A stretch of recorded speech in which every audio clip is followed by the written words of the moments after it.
So, 30 years ago today, I Fagiolini gave its first concert, the 15th of November in the Holywell Music Room in Oxford. I was a second-year student, Roderick Williams was a third-year student, so was Anna. And we had rehearsed all term, twice a week, gave our concert, I think, in 7th week. And it was a big thrill. I already knew that what I liked was singing in a one-to-a-part ensemble. I'd already set up a group at school, a quartet, that had performed for a few years. And we then gave a second concert in the second term, a lot of Italian madrigals, Jacques de Wert specifically, but always Monteverdi, and always slightly unusual Renaissance pieces that seem to have some kind of social side to them as well. So Jeannequin's chansons, the programmatic pieces with dogs barking like La Chasse, or the bird song, Le Chant des Oiseaux, and Ensaladas, Mateo da Flecha's Christmas pieces, which are staged in some form or another, or could be staged in some form or another. And that was something that as we moved down to London and started to think about how we could develop programs for audiences that would be relevant now. It's all very well liking the music, but you have to share it with someone. And we went to a West End director called Peter Wilson. In fact, we were put in touch with him through Marcus Davey and the Norwich Festival. And we did an Indian queen with puppets and an Acis and Galatea that was masked with pop-up sheep, I remember. And I think it was always this issue of how to bring music to life. I think I'm actually quite a hard-nosed authenticist when it comes to it. I'm very interested in what the composer meant by things, and I will always start with that, but the end point has to be how you make it work for an audience now.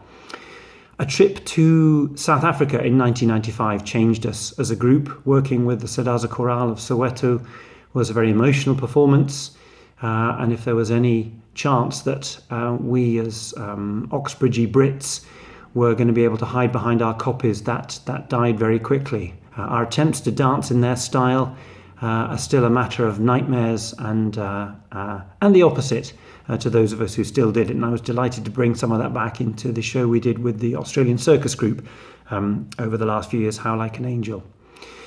John Labouchardier's work with the group, both in the most recent Betrayal, a polyphonic crime drama, which was a dance show based on the music of Gesualdo, but more importantly, I think the full Monteverdi, the show that made us more household names, as Michael Flanders would have said, like Fish Slice. In 2004, that was a show with 6 singers and 6 actors, sung to the music of Monteverdi's 4th book of madrigals, and it did 88 shows and eventually spawned a film, which you can still buy. And that was a powerful piece of work that showed to me just how far down the road of singing emotionally you could go with this music. Since then, Tallis in Wonderland, we do go for good titles, or slightly annoying titles.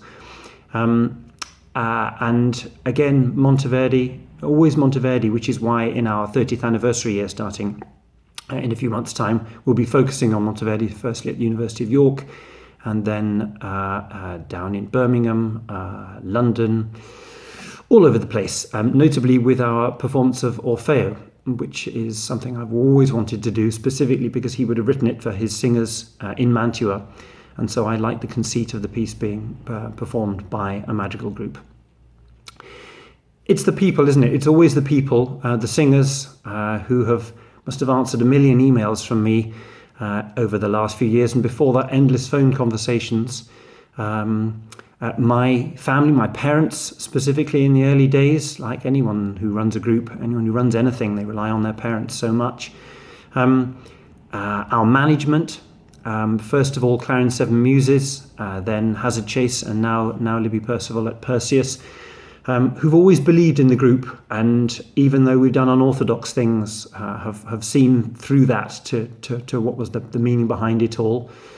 And lastly, to my family, who've had to put up with it. It hasn't just been a passion; it's been a way of life, and family life has sometimes happened second, quite often happened second, but we're still all together. So to Catherine, who won't be watching this because she doesn't do Facebook, to Lucie and Manon, who probably will, thank you to all of you. And there's more to come.